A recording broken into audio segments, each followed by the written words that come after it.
Good evening, everyone. My name is Robert T. Green. I'm the CEO of Pre-Post Game, also known as a Players Rep, here to educate, empower, protect the athletes and the family's best interests alone. Today is Tuesday, June the 30th, 2020. Hope all is well with everyone today.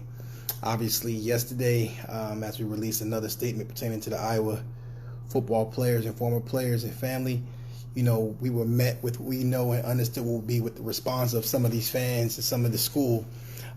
It's kind of sad, actually, because, again, when it comes to the things that the young man spoke about, some of the fans in particular start off wanting to try to disparage, send threatening comments to the parents, allegations that aren't true, to kind of silence this actual young man. And this is one of the reasons why we have moved forward as a spokesperson for those actual situations. This is a message to all the current student athletes or ones that are considering, in this case, that, the people at Iowa tend to think this is a joke or a game. I guess so. So for those of them that's putting that aha face up there, I don't know if you put the aha face up there when Ricky Parker decided to go to Utah. Trust the facts, not the process. I strongly suggest that you guys understand that these guys' lives and their well-being is not a game. It's not to be played with. We're not playing as well. The fact of the matter is that, to try to change the fact that what was said, instead of addressing the fact that when the young man mentioned some of the coaches and put text messages out there, people want to continue to dispute what the young man had to say. No one talked about, hey, let me go ask Chris White this, let me go talk to this person or that person. They proceeded to talk about, well, his mama wanted to get her son to go to school there. Here's a little PSA, FYI. Iowa, you're not that good. You never have been that good. You've been to one Rose Bowl in 21 years, and that was a loss. Your head coach decided to give the strength coach $800,000 to basically abuse African-American athletes. Like it was nobody's business. And then to say he wasn't aware of these things. You put out 3 kids, student athletes, to speak about the things and allegations that many athletes, over 60, have spoken about, but yet still to this day haven't spoken about it. And what do you do when your star running back for years, 4th leading rusher, 5th leading rusher, 4th in touchdowns, do you come back the next day to tell everybody that you took a 20 or 30% pay cut? Not impressed. That's amateur at best. You're not going to change the narrative. You're not going to change the subject. You're not going to move off the ball. You're not going to move left. You're not going to move right. Some of the local media reporters, again, quick to write something about taking a pay cut, but not the fact that what's going on. Since your announcement about doing things to try to, work to make the community better for African-American athletes, Juneteenth has passed. What have you did since then? Nothing. Trust the facts, not the process. This is basically for all future parents and athletes and student athletes to understand how this business actually works. These kids, to them, are an actual dollar sign. Simple as that. When they come into your living room and tell you how much they love you, it's business for them, should be business for you. And when someone is not willing to address what you went through and cause pain and heartache to you, and then that same fan base wants to talk about, well, he couldn't do this, he couldn't do that, he's just mad. Somebody need to teach these people how this thing actually really works.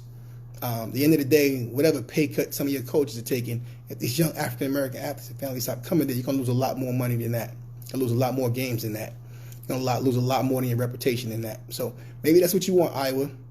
But at the end of the day, for all of you to continue to talk about things that are not relevant in this case and try to move it off the mark, like I said, again, the young man said what he said. We got more young men that got to speak about what they got to speak about. And we'll be deciding how we're going to move forward sooner than later. But please make no mistake about it. How Iowa is moving is a disgrace since day one. Again, you can get whatever counsel you want. When you basically go somewhere and you've been somewhere for 20 years, 21 years, and I say this to you again, Iowa fans, Iowa, college football, NCAA. Brian Ferentz, if he's a racist, who raised, fed, bathed, hired, and enabled Brian Ferentz? His name is Kirk Ferentz, which is why we say why we wouldn't send our African-American athlete to play for Iowa under that coaching staff. This is what we get paid and compensated to do, is to protect the athletes and families' best interests alone. I could care less what school any of these kids go to, as long as they're getting what they signed up for. And at the end of the day, to lie, manipulate, abuse, or disparage is not something that I'm not going to stand for, and neither are these athletes going forward. You don't like it, get out the business. That's a FYI and a PSA to all future aspiring coaches that think, kicking a kid around. And for those people out there who never played sports or couldn't play a sport, it's called kids wimps or sissies or whatever you want to call them. They can't do certain things.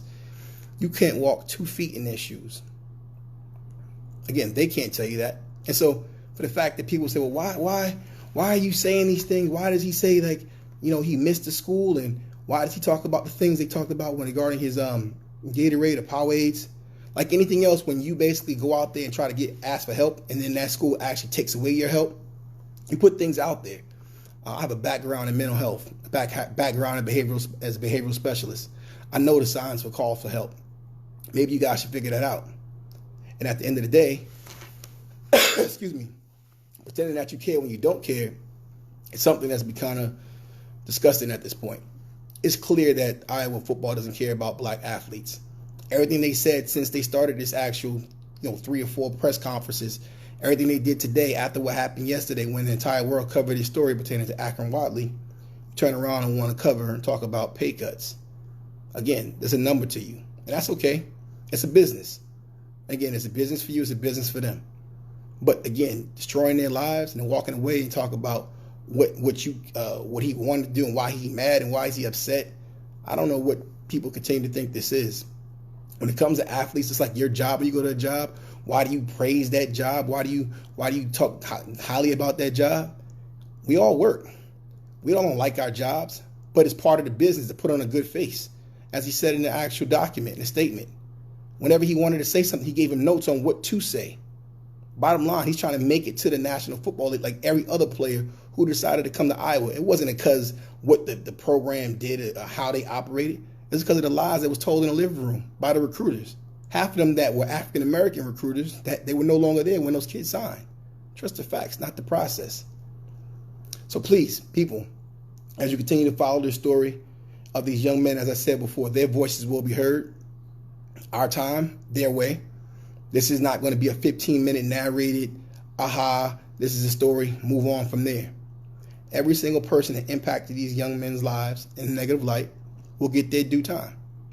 And again, we'll decide when that time is. So again, to the next press conference that Iowa comes up with is to say what? The sky is falling? I don't know. But they need to start looking at things in a serious standpoint where these kids aren't playing, these parents aren't playing. And again, if you don't start to understand what's really going to happen, just keep looking at your recruiting base. This is a bottom line business. Bottom line. And so for the successful coaches in this league, in this business, whether it's high school, college, or pros, understand how you feed your family. You're not feeding their family. They're feeding yours. And if you don't understand that, you keep being arrogant and disrespectful and disregarding, and you put your little emojis up there all you want to, that's fine. Those same emojis you putting up there, when you go 1-10 next year, you know why. You contributed to that. Because some of those guys you think that's going to come and continue to do that same BS is not going to do it.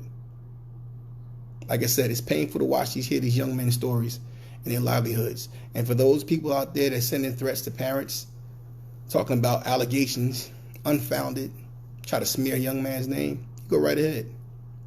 You're not the only ones that got legal teams around waiting for situations such as those. Defamation of character, slander, goes on and on and on. So you keep, again, thinking that this is something that we're playing with. We're very serious about this approach to this situation. It's not a game.